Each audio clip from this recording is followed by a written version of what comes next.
Resistance. I am confident now, even more so than I have been throughout the last year, that this nightmare presidency of Donald John Trump will end prematurely and end soon, and I am thus also confident that this is the correct moment to end this series of commentaries. The important stuff first. There are 7 routes in front of Trump. Each inevitably ends in his impeachment or resignation. The first, the likeliest, became 1,000 times more likely with the Thanksgiving news of a possible deal between Robert Mueller and General Michael Flynn. As I reported here as long ago as April 4th, the most specifically qualified expert alive on the subject of prosecuting a president, my friend, the Nixon White House counsel John Dean, put it to me very simply. Mueller is not shooting down. Mueller does not make a deal with Flynn to get Paul Manafort. He does not make a deal with Flynn to get Jared Kushner. He does not make a deal with Flynn to get Trump Jr. Mueller makes a deal with Flynn to get Donald Trump. Period. The Flynn deal report suggests Mueller has completely assembled the backbone of his case and is now just hanging the meat from it. And just as importantly, if Flynn has merely considered a deal from Mueller, it almost necessarily means Flynn either doesn't believe he would get a pardon from Trump, or that Mueller, as I've also reported here, has succeeded in finding a way around Trump's pardon power. And either of these near certainties spell Trump's doom. So that's the most obvious of the 7 ways for Trump to go now. Mueller really will get him on Russia. It will be ugly, and it will tear this country nearly apart, but it will be necessary. The second way is, as I've also repeatedly suggested here, that Mueller doesn't really need to prove anything about Trump and Russian sabotage of the election. There seems to be so much obstruction of justice, from the firing of James Comey to the lies about Trump Jr.'s meetings with the Russians, that it's hard to pick out a key player in the Trump inner circle who could not be guilty of it.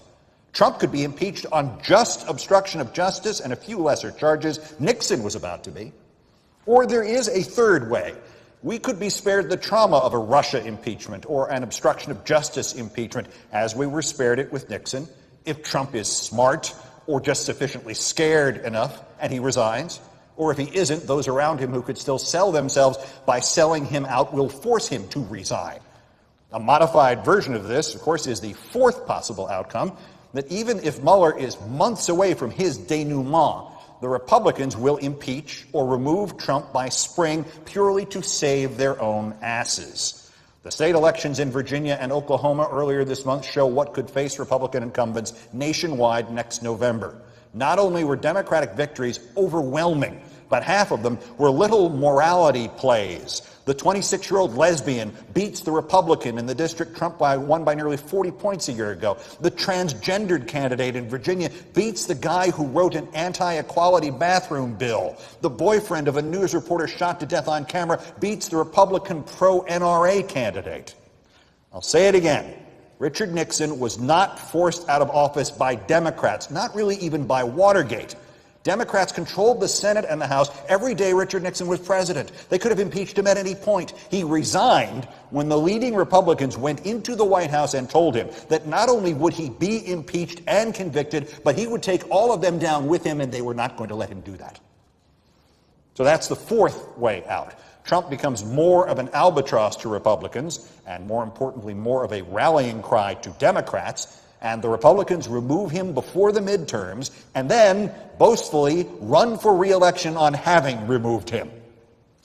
The fifth endgame is the same thing, only faster. The Republicans around him pull off that palace coup that is perfectly legal under the 25th Amendment, and Mike Pence and Paul Ryan and Mitch McConnell eject Trump by simply stating he is unfit and getting their majorities to agree he's unfit. And if you don't think Pence and Ryan and McConnell would do that, you didn't see Trump's crazy tweet about the Man of the Year award or this thing in front of the Native Americans on Monday, and you don't know Pence and Ryan and McConnell.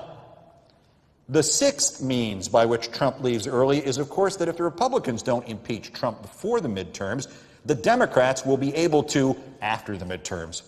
If Virginia and New Jersey and Oklahoma are indicators, the Democrats could take the House and might need as few as 25 vulnerable Republicans in the Senate to vote guilty to remove Trump from office. But now there is a seventh new path to destruction for Trump, and it has bubbled up from the sewer of his life recently. And even with how Teflon he has been on this particular subject, it seems hard to believe the dam won't break. His sexual conduct, as not one snowball, but a decade's worth of them have come down that hill, wiping out all the sleazebags and emboldening and empowering the victims. It seems impossible to believe that some claimant somewhere does not have tangible evidence against Trump, and that they won't say, to hell with it, and break one of those non-disclosure agreements, and Trump will suddenly be envying Harvey Weinstein. Trump himself inadvertently has hinted at this. The New York Times buried the lead on this over the weekend, but it reported that earlier this year, Trump told a senator that the Access Hollywood pussy grabber tape was a fake. And he has said the same thing, again, recently to a White House staffer. He's obviously trying to work the refs of public opinion in advance for whatever is coming next, from a woman here or from Russia. So, I don't see any way out for Trump. 7 freight trains rushing at him. He might avoid a few. He might avoid 6 of them. He's not going to dance his way out from under all 7. And we, I think, should try to put ourselves in the mindset of those Americans who knew Richard Nixon was guilty as hell after John Dean finished testifying on June 27, 1973. But we're all left wondering if there would ever be a way to prove it, and we're left listening to a majority of the country saying Dean was lying, and left watching nearly the entirety of the gullible news media saying this was nonsense. Why would a president, even one as crazy as Nixon, ever do this? And more importantly, even if he were somehow guilty, how would he ever be dumb enough to leave any evidence of his guilt? And 16 days later, it turned out virtually everything in the Oval Office had been taped, and the ballgame was over, even though it would last another 13 months. Well, this ballgame is also over, and I don't think it's going to last another 13 months. And so this series is over. This was intended as something temporary, a 2-month project by somebody who had given up politics. And instead it became 187 commentaries and around 225,000 words and something approaching 400 million views. And I am proud of it, and I repudiate none of it. And it has been my privilege to do it, and I'm especially proud to have done these videos for free and for charity. But frankly, I have not enjoyed 1 minute of it. As I'm certain it has also been for you, for me, it has been unadulterated pain and revulsion and horror. The process has become nearly 24/7, and I've said so much that I can and have recycled old commentaries from months ago, and they have been fully applicable to breaking news. We've come full circle to such a complete degree that on Sunday, Trump tweeted a complaint about, quote, Russia, Russia, Russia. The title of the 46th episode of The Resistance from last March 14th was, quote, Russia, Russia, Russia. I've made my point. So now that I think the outcomes, the 7 different inevitable outcomes, are unavoidable, I'd like to go back and enjoy some of my life again, and I'm going to. No illness, no scandal, no firing, just I've said what I've had to say. It was as obvious as I made it seem. I give my work everything I can, so it's not like I can dial it back. And I think even this dim-witted world of American political TV reporting, which is still calculating how to get Trump's idiot supporters to watch their networks, and still waiting for Trump to pivot, even it can carry this the rest of the way. So I am retiring from political commentary in all media venues. This is not to say a bed of roses and reconciliation awaits us.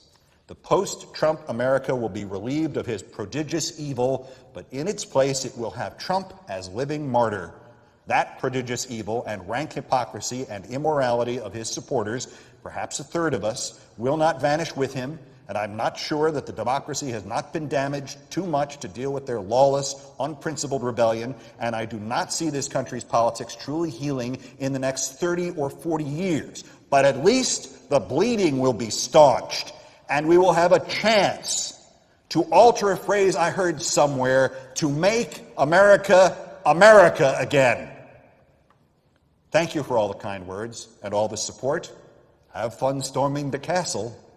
My work here is done. Matter of fact, so is Trump's. Resist, remove,